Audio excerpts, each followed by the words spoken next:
देवेंद्र सरिता गंगाधरराव फडणवीस, मी एकनाथ गंगूबाई संभाजी शिंदे, मी अजित आशाताई अनंतराव पवार। पिछले कई दिनों से महाराष्ट्र के मुख्यमंत्री के चेहरे को लेकर मचे सियासी बवाल के बाद 5 दिसंबर को नई सरकार का गठन हो गया। बीजेपी के बड़े मान मनौवल के बाद शिवसेना प्रमुख और राज्य के पूर्व मुख्यमंत्री एकनाथ शिंदे महायुति सरकार में डिप्टी सीएम बनने को तैयार हुए।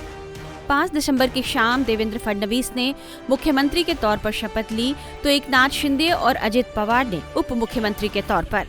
हालांकि शपथ ग्रहण के लिए जब एकनाथ शिंदे मंच पर आए तो वे खामोश रहे। उन्होंने ज्यादा किसी से बात नहीं की और फडणवीस और अजित पवार से दूर ही बैठे रहे। उनकी भाव भंगिमा से लगा कि शिंदे अब तक नाराज हैं। हालांकि सरकार बनाने से पहले जो कुछ भी हुआ उस पर विपक्ष अभी भी निशाना साध रहा है। उद्धव ठाकरे की शिवसेना के नेता संजय राउत ने एकनाथ शिंदे के शपथ ग्रहण को लेकर तंज कसा है। उन्होंने शिंदे का नाम लिए बिना ही दावा किया कि उन्हें इसलिए डिप्टी सीएम के रूप में शपथ लेना पड़ा क्योंकि बीजेपी ने उनके बिना ही नई सरकार के शपथ ग्रहण करने की योजना बना ली थी। बात ऐसी है, एक तो ये 3 लोगों को शपथ लेने को 15 दिन लगे। इतना भारी बहुमत आज उनके पास है, खुद बीजेपी के पास अपना बहुमत है।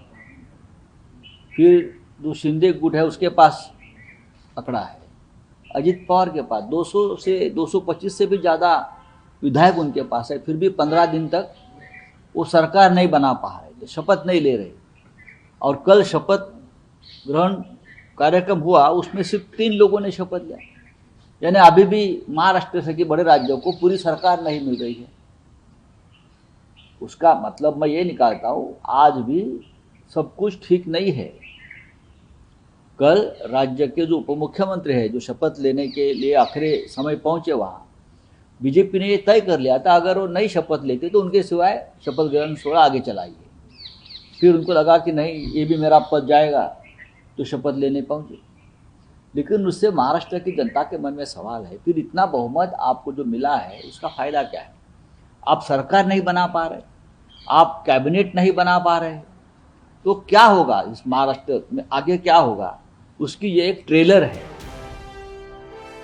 संजय राउत ने आगे आरोप लगाया कि पिछले 5 साल के महायुति की सरकार में कई योजनाएं महाराष्ट्र से बाहर चली गईं। नहीं, ये एलिगेशन गलत नहीं है।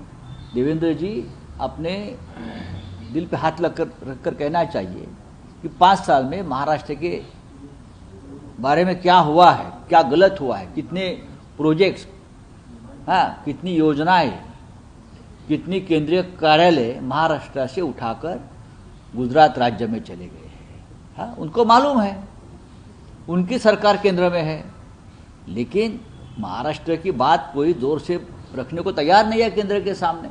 हमारा रोजगार चला गया है, हमारा इंटरनेशनल फाइनेंस सेंटर चला गया है, हमारा वेदांत फॉक्सकॉन जैसा प्रोजेक्ट चला गया है, हमारा ड्रग्स पार्क चला गया है। ऐसी कितनी बातें मैं कहूँ तो चली गई है। हमारा टाटा एयरबस का प्रोजेक्ट चला गया है गुजरात में। मेरा सवाल है कि गुजरात महाराष्ट्र का हमारा भाई है, हम हमेशा हमारा रिश्ता भाई का रहा गुजरात के साथ। लेकिन जब से केंद्र में सरकार आई है, ये भाई भाई का रिश्ता मोदी और शाह जी ने तोड़कर महाराष्ट्र को अलग थलग करने की कोशिश की। अगर कुछ प्रोजेक्ट वाराणसी में, गुजरात में की बजाय यूपी में जाते, बिहार में जाते तो हम मानते। एक ही राज्य में क्यों जा रहे हैं? यही सवाल ममता बनर्जी पूछ रही है, दीदी पूछ रही है, यही सवाल अखिलेश जी पूछ रहे हैं, यही सवाल तेजस्वी जी पूछ रहे हैं। सभी लोग यही सवाल पूछ रहे हैं ना। महाराष्ट्र की बात छोड़ दीजिए। अब हम आपको सुनाते हैं कि डिप्टी सीएम बनने के दौरान एकनाथ शिंदे की क्या प्रतिक्रिया रही। शपथ ग्रहण समारोह में देवेंद्र फडणवीस जी के मुख्यमंत्री पद की उन्होंने शपथ ली हुई है। उनका मैं अभिनंदन करता हूँ, तहे दिल से, हृदय से अभिनंदन करता हूँ। और मैं उनको आगे के भविष्य के लिए शुभकामनाएं देता हूँ। मैं इतना ही कहता हूँ कि 2.5 साल का जो महायुति सरकार है, ये महाराष्ट्र एक प्रगतिशील राज्य है। महाराष्ट्र देश को वैचारिक दिशा देने वाला राज्य है और ऐसे राज्य का मुख्यमंत्री बनने का मौका मेरे जैसे एक सर्वसामान्य किसान परिवार में से एकनाथ शिंदे को मिला, ये आदरणीय हिंदू हृदय सम्राट बाला साहेब ठाकरे जी का, धर्मवीर आनंदी साहब जी के आशीर्वाद से मिला। और मैं ये भी कहूँगा कि आदरणीय देश के लोकप्रिय प्रधानमंत्री नरेंद्र मोदी जी, इन्होंने भी हमें पूरा सहयोग किया, पूरी ताकत दी और इस देश के एकदम डैशिंग गृह मंत्री अमित भाई शाह जी, इन्होंने भी हर समय हमारे हर संकट में हमारे पीछे पूरी ताकत से खड़े रहे।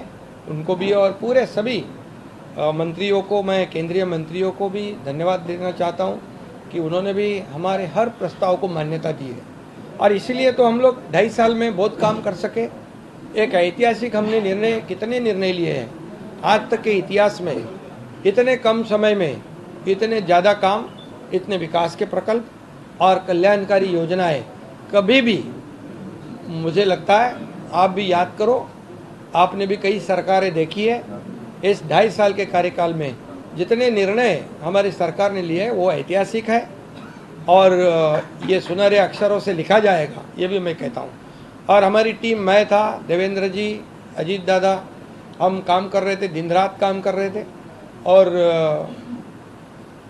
इस राज्य को आगे बढ़ाने का काम किया। हमारी लाडली बहना, लाडले भाई, लाडले किसान, लाडले ज्येष्ठ नागरिक, सभी लोगों ने भर भर के, लाडली बहना को विशेष तौर से धन्यवाद देना चाहिए कि उन्होंने इस बार किसी का सुना नहीं और सभी लोगों ने इस महायुति सरकार को आशीर्वाद दिए। मैंने कहा था कि 2.5 साल के सरकार के कार्यकाल को ये इस चुनाव में हमें उसका नतीजा देखने को मिलेगा, जनता का आशीर्वाद मिलेगा और यही हमने देखा कि इस बार पूरे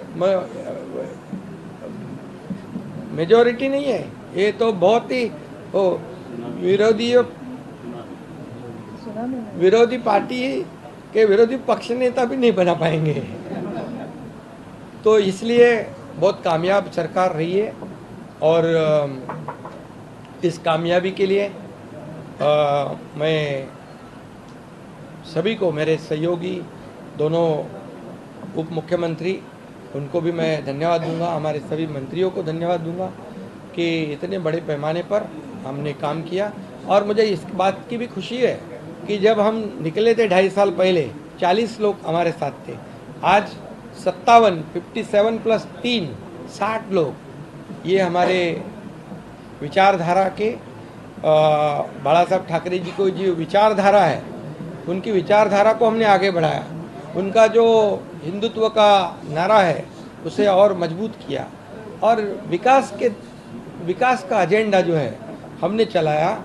हमारा एजेंडा एक ही है, डेवलपमेंट, डेवलपमेंट और डेवलपमेंट। और इसलिए मैं अभी कहा आपको, एक हिंदी में भी मैं कहता हूँ, पहले मैं सीएम मीन्स मैं खुद को चीफ मिनिस्टर नहीं, कॉमन मैन समझता था। अभी मैं डीसीएम हूँ, अभी मैं यही समझता हूँ, डेडिकेटेड टू कॉमन मैन।